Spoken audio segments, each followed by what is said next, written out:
mengenai bisnis level strategi. Sebelumnya, perkenalkan, nama saya Hilya Farana Putri dengan NIM 23081201086. Nama saya Aulia Muhammad Al-Fajr dengan NIM 2308102011123. Perkenalkan, saya Asri Istiqomah dengan awalan NIM 23 dan akhiran NIM 1083. Yang pertama yaitu pengertian dan pentingnya bisnis level strategi. Bisnis level strategi atau strategi tingkat bisnis merupakan langkah yang dapat diambil oleh manajemen dalam memanfaatkan sumber daya dan kompetensi perusahaan untuk dapat menciptakan keunggulan kompetitif terhadap persaingan di dalam suatu industri. Strategi tingkat bisnis mengacu pada langkah-langkah yang diambil oleh perusahaan untuk memperoleh keunggulan atas persaingan yang terjadi di dalam segmen pasar tertentu. Strategi tingkat bisnis ini dibuat untuk menyelaraskan dengan strategi perusahaan secara menyeluruh serta untuk dapat beradaptasi dengan kualitas dan dinamika unik pasar atau industri yang bergerak dalam bidang tertentu. Strategi tingkat bisnis dapat dikatakan penting karena dapat membantu suatu perusahaan dalam mencapai tujuannya secara efektif dan berkelanjutan. Pentingnya strategi tingkat bisnis ini terletak pada kemampuan suatu bisnis untuk menyediakan peta jalan yang jelas bagi perusahaan atau organisasi untuk mencapai keputusan kompetitif di pasar secara spesifik. Berikut yang merupakan aspek yang menjadikan strategi tingkat bisnis penting dan manfaat yang diberikan bagi perusahaan. Yang pertama yaitu diferensiasi produk dan promosi nilai yang unik. Aspek diferensiasi ini merupakan salah satu aspek yang penting dalam strategi tingkat bisnis. Diferensiasi memungkinkan suatu perusahaan untuk dapat membedakan diri dari para pesaing dengan menawarkan nilai yang unik atau berbeda kepada pelanggan. Diferensiasi produk penting dilakukan karena dapat menciptakan keunggulan kompetitif melalui desain produk atau jasa yang ditawarkan. Yang kedua yaitu mengalokasikan sumber daya yang efektif. Dalam hal ini, strategi tingkat bisnis memiliki peran yang penting untuk memandu keputusan pengindustrian sumber daya. Strategi ini juga berperan untuk memastikan sumber daya dikelola dan dimanfaatkan secara efektif, mengoptimalkan penggunaan dan memaksimalkan keuntungan yang didapat. Yang terakhir yaitu keunggulan kompetitif yang berkelanjutan. Strategi tingkat bisnis memiliki kontribusi pada keberlanjutan jangka panjang perusahaan yang dengan cara menciptakan hambatan masuk untuk para pesaing yang berpotensial. Keberlanjutan ini dapat dicapai dengan melakukan kombinasi antara diferensiasi, strategi yang berpusat pada pelanggan, dan inovasi secara berkelanjutan. Baik, di sini saya akan menjelaskan mengenai implementasi bisnis level strategis. Jadi ada 3 implementasi yang dapat dilakukan, yaitu yang pertama analisis, identifikasi kompetensi, dan penetapan nilai. Nah, analisis di sini perusahaan itu menganalisis dari segi pasar, tren, dan pesaing. Analisis ini dilakukan untuk mengetahui kecocokan atau kesesuaian antara kebutuhan pasar dengan produk yang ditawarkan dan juga bagaimana menciptakan produk life cycle yang kuat dan berjangka panjang. Untuk analisis pesaing itu digunakan untuk mengetahui bagaimana pesaing marketingnya ke pasar atau bagaimana pesaing menguatkan produknya mereka sehingga nanti produk yang kita tawarkan itu tidak kalah dalam persaingan. Terus yang kedua itu ada identifikasi kompetensi inti. Jadi yang dimaksud di sini yaitu menonjolkan diferensiasi brandnya kita. Jadi misalnya kalau kita punya brand pakaian atau piyama itu diferensiasikan dengan cara bungkus baju atau piyamanya itu menggunakan tote bag. Nah, itu nantinya dalam semua lini produk yang kita keluarkan itu harus dibungkus dengan tote bag supaya lebih menonjol diferensiasinya brandnya kita. Nah, yang ketiga itu ada penetapan nilai. Di sini yang dimaksud yaitu nilai bagi pelanggan yang membeli produknya kita. Jadi apa sih nilai yang mereka terima ketika mereka mengambil penawarannya kita. Jadi misalnya mendapat nilai dengan harga yang murah atau mungkin dan mendapatkan voucher, gift, dan lain sebagainya. Next. Baik, setelah kita memahami implementasi dalam bisnis level strategi, kita akan masuk dalam peranan bisnis level strategi. Bisnis level strategi ini penting dalam memaksimalkan setiap tahap rantai nilai perusahaan. Ya, intinya nih, peranan bisnis level strategi itu adalah gimana strategi perusahaan dalam menjalani operasionalnya, misal pengadaan bahan baku dan manajemen rantai pasok, lalu ada proses produksi, efisiensi profesional, lalu ada distribusi produk ke konsumen atau ke pengecer. Dalam praktiknya, bisnis level strategi itu dapat diterapkan melalui diferensiasi produk, efisiensi biaya, dan fokus pada segmen tertentu. Misalnya perusahaan itu dapat mengembangkan sebagai cost leadership nanti yang akan kita bahas dengan menekan biaya produksi. Lalu ada strategi differentiation. Jadi ini dari artinya adalah strategi yang berbeda yang memungkinkan perusahaan itu menciptakan nilai unik sehingga pelanggan terkesan dan bersedia membayar lebih untuk kualitas atau kuantitatif. Lalu dalam peran business level strategi itu ada 3 strategi. Yang pertama ada cost leadership yang tadi kita bahas, yaitu bisnis yang berfokus pada penurunan biaya. Jadi perusahaan menawarkan produk layanan dengan harga lebih rendah. Strategi ini memungkinkan perusahaan untuk tetap memperoleh nilai untung dengan menjual produk harga yang lebih kompetitif. Ya, ibaratnya dengan strategi menekan harga lebih murah, mungkin itu yang bisa dicari oleh para konsumen.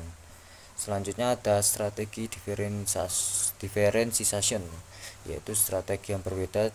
Jadi perusahaan ini menciptakan strategi agar unik, mempunyai produk yang unik, terutama membuat pelanggan tuh bisa terkesan.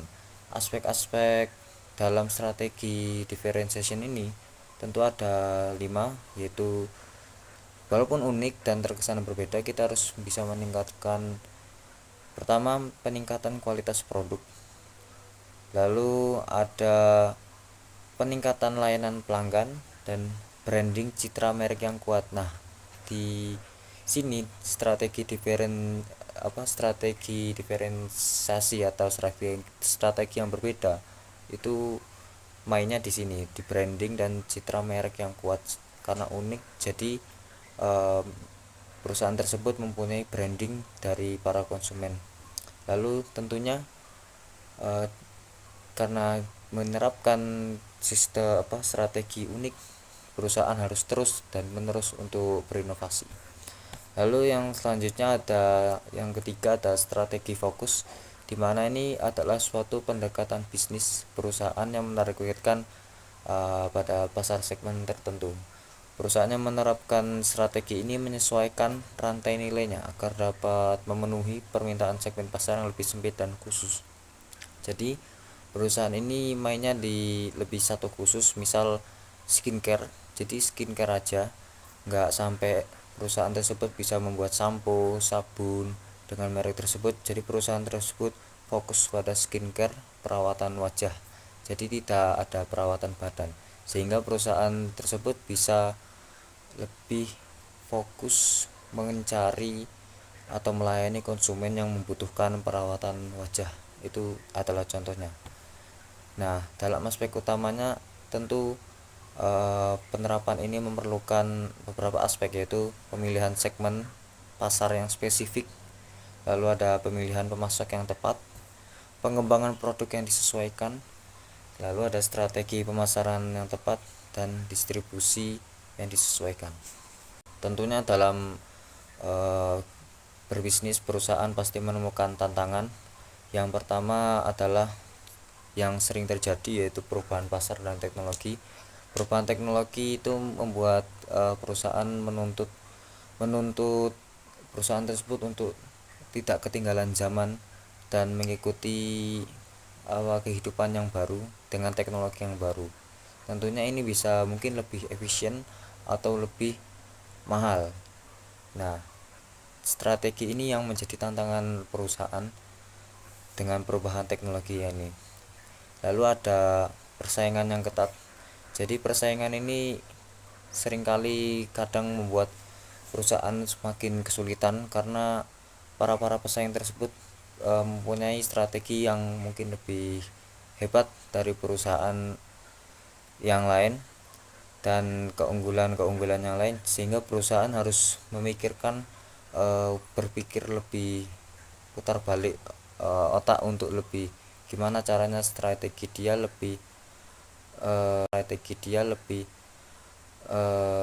lebih berefisiensi daripada perusahaan-perusahaan yang lain.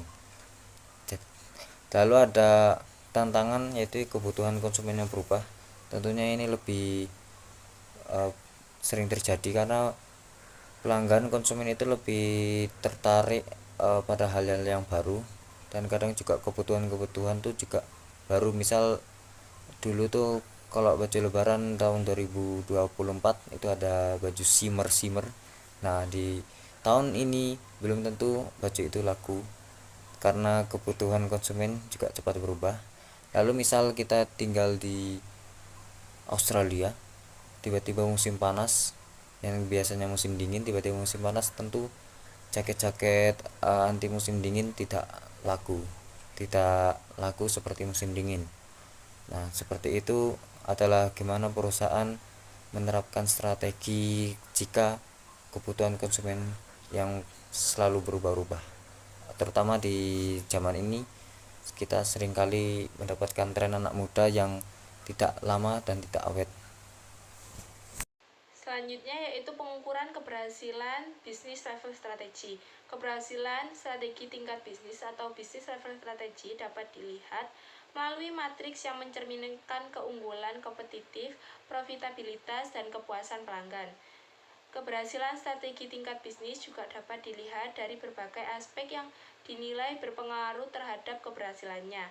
Berikut beberapa indikator yang dapat dijadikan pengukur dari keberhasilan strategi tingkat bisnis. Yang pertama yaitu indikator keuangan. Dalam indikator keuangan ini, keberhasilan suatu strategi tingkat bisnis dapat dilihat dari peningkatan profitabilitas dan efisiensi bisnis dalam menggunakan indikator keuangan. Di indikator keuangan ini, pendapatan dan keuntungan merupakan indikator utama dari keberhasilan suatu bisnis. Apabila perusahaan mengalami peningkatan pada pendapatan dan laba, hal ini menunjukkan bahwa strategi yang diterapkan efektif dan sudah tepat. Peningkatan pendapatan ini juga dapat dipengaruhi oleh peningkatan pangsa pasar, yang dimana menunjukkan bahwa perusahaan telah berhasil menarik banyak pelanggan dan mengalahkan para pesaing. Selanjutnya yaitu indikator pelanggan. Dalam indikator pelanggan ini, kepuasan para pelanggan merupakan hal yang penting dalam mencapai keberhasilan suatu strategi tingkat bisnis. Untuk mengetahui seberapa puas pelanggan terhadap produk dan layanan yang diberikan, perusahaan dapat melakukan survei kepuasan dan umpan balik dari pelanggan. Dalam hal ini, perusahaan juga harus melihat tingkat retensi pelanggan. Jika tingkat retensi pelanggan tinggi, hal ini menunjukkan bahwa perusahaan telah berhasil untuk mempertahankan para pelanggannya. Yang selanjutnya yaitu indikator operasional. Efisiensi operasional perusahaan dapat menjadi pengukur untuk melihat seberapa efisien perusahaan dalam menggunakan sumber dayanya. Dalam indikator ini dapat mencakup biaya produksi, siklus produksi, dan tingkat kecacatan. Produktivitas karyawan juga menjadi salah satu hal yang digunakan untuk mengukur keberhasilan strategi yang dijalankan. Apabila produktivitas karyawan tinggi, maka hal ini menunjukkan bahwa kinerja karyawan berjalan dengan efektif dan efisien. Selanjutnya yaitu indikator strategi. Pencapaian tujuan dari strategi yang dicapai dapat menjadi alat untuk mengukur keberhasilan, karena hal ini dapat mengukur seberapa jauh perusahaan telah mencapai tujuan dari strateginya. Keunggulan kompetitif juga dapat mengukur seberapa kuat strategi yang ditetapkan perusahaan pada pasar. Perusahaan juga harus dapat dengan mudah dalam beradaptasi dengan lingkungan. Hal ini bertujuan untuk mengukur kemampuan perusahaan untuk beradaptasi dengan perubahan yang mungkin saja terjadi di lingkungan. Yang selanjutnya yaitu studi kasus. Di sini kami mengambil dari bisnis Pizza Apaya yang dinaungi oleh SL Corporation. Jadi di masa pandemi yang berkelanjutan menyebabkan resesi yang berdampak daya beli masyarakat menjadi turun. Inovasi yang dilakukan oleh SL Corporation yaitu dengan meluncurkan produk Pizza Apaya pada 12 September 2020. Nah, produk Pizza Apaya itu dikonsepkan sebagai usaha dengan bentuk kemitraan yang dapat menggerakkan ribuan UKM dengan biaya yang terjangkau. Di sini kami akan mengidentifikasikan apa strategi yang digunakan oleh Pizza Apaya.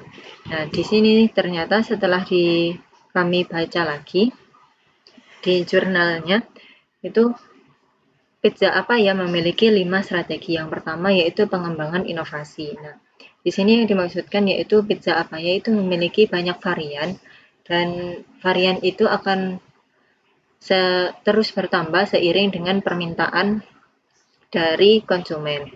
Nah, yang kedua itu ada tagline unik dan menarik. Jadi ada satu tagline unik yang selalu diterapkan atau dimunculkan dalam promosi Pizza Apaya. Tagline-nya yaitu satu potong mana cukup. Yang ketiga itu ada pemasok yang berkualitas. Jadi Pizza Apaya ini memiliki hubungan yang baik dengan pemasoknya sehingga pemasoknya ini akan terus memberikan dan bekerja sama memberikan bahan baku yang bagus dan juga mampu untuk menerima permintaan yang besar. Selain itu, pemasok dari Pizza Apaya ini juga banyak sehingga mereka tidak akan kekurangan yang namanya pemasok. Yang keempat yaitu kepemimpinan harga. Jadi Pizza Apaya ini termasuk makanan atau gerai R&B yang harganya relatif terjangkau. Nah, kenapa bisa seperti itu? Karena bahan bakunya itu terjangkau, murah, dan juga dia itu bisa didapatkan di toko offline maupun online. Nah, untuk yang yang kelima itu ada strategi diferensiasi. Nah, strategi diferensiasi itu ada dua, ada diferensiasi produk dan juga layanan. Di segi produk, Pizza Apaya itu punya base roti yang empuk, tapi bagian bawahnya ketika sudah dipanggang itu akan renyah. Nah, untuk yang diferensi yang kedua yaitu layanan. Di sini Pizza Apaya itu mengupayakan supaya mulai dari pemesanan, pemanggangan, memberikan topping, sampai diserahkan kembali kepada konsumen itu hanya memerlukan waktu 5 menit. Sudah cukup sekian pemaparan mengenai studi kasus.